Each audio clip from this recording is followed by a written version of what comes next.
If you look at an actual scientific explanation of what makes you successful, it is not just hard work. If that's true, construction workers would be the wealthiest people in the world. Waiters and busboys, they work harder than the owner. The most scientific psychometric personality test is called Hexaco. It's more accurate than Big Five, which used to be. It's much more accurate than Myers-Briggs, INFJ, ENTP, all that stuff. So Hexaco tests you on 26 facets of your personality. And one of them is called conscientiousness. And it's been proven over and over by scientists, conscientiousness is the most correlated with business success. Define conscientiousness. So then it divides into 4 sub-facets: organization, perfectionism, diligence, and prudence. So the real truth is hard work is 25% of the formula, because diligence is known in the common language as hard work, okay? So if you just think diligence alone will get you success, you're like a basketball player that thinks you'll play in the NBA because you can shoot free throws.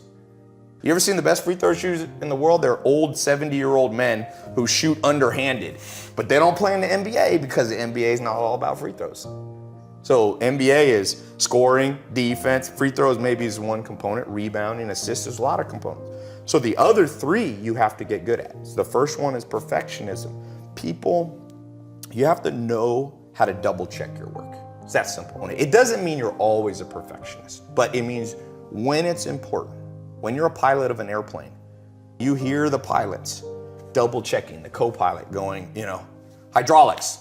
And the guy goes, hydraulics. And that's why planes don't crash. And it's called 6 Sigma.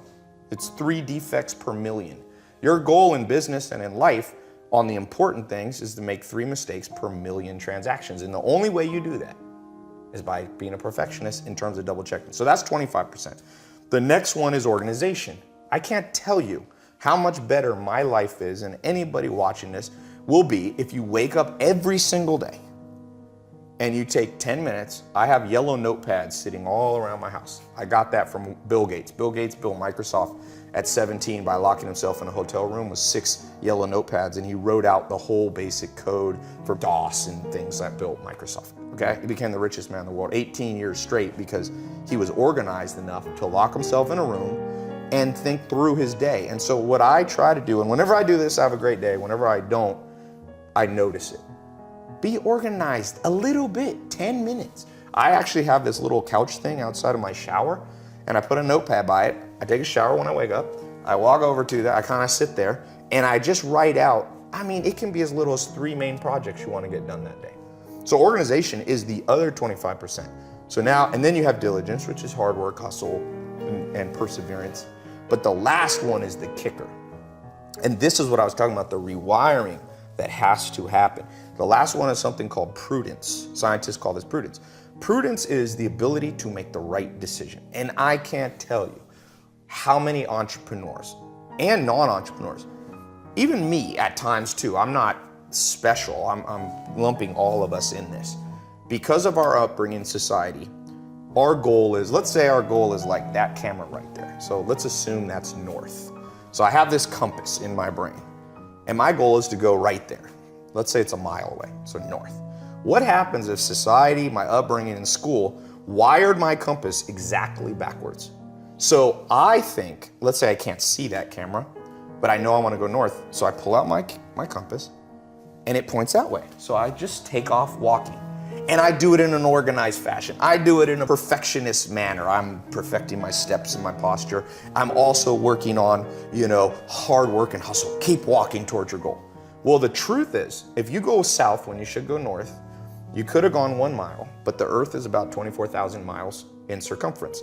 So you get to walk 24,000 miles and you'll come up on the backside and you will get your goal. That's most entrepreneurs. The average person takes 20 years to become a millionaire. 90% of businesses fail within the first 5 years, 80 to 90, depending on what statistic.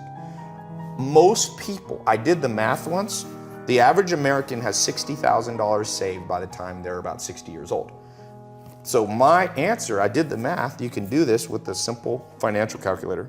Everybody in America, your parents, everybody you know will be a millionaire if they live to 160. At 160 years old, if you take 60 grand at age 60 and you give it a decent return on investment, 8%, 10%, you'll be a millionaire at 160. But the problem is, the great philosopher, I think it was Aristotle or Socrates, said, the problem is art is long, but life is short. The art of living and getting to your objective is long, but it doesn't have to be. It's long if your compass is backwards. So the whole point of what I was saying about adventure at the beginning is, I'm trying to take myself and point it to the true north. And you have to learn that from books and mentors and life experience and listening and finding in-person mentors and all those things. They help adjust your compass. And most people are gonna get what they want.